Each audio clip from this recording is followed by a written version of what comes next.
They are yearning to find something greater than themselves to live for. They may not always know Mm, what those answers are, but they just have an intuitive sense that there's got to be more to life than just being a consumer or just the next achievement, the next test score, the next certificate, the next job, the next diploma. And those two things, that yearning for community and human connection, and then that yearning to live for something greater than themselves, some sort of purpose, that's a lot to work with in terms of having those conversations about, okay, well, what does that mean? What does it mean to be in community? What are the implications of your character for that, right? Going back to some of those virtues I mentioned earlier about loyalty, about honesty, those are fundamental to building friendships. Integrity, self sacrifice, those are also fundamental to living for something greater than yourself. And that's why the current generation of students, it's this paradox. On the one hand, they've become rather cynical about big political causes, if you will. And yet, mm, that yearning for transcendence, that yearning for, again, something greater than themselves is still really there.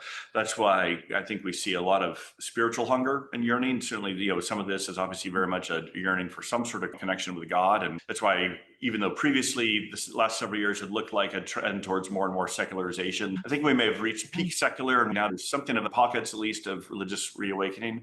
That yearning, like I said, is what makes it so exciting to be working in higher Mhm. education right now.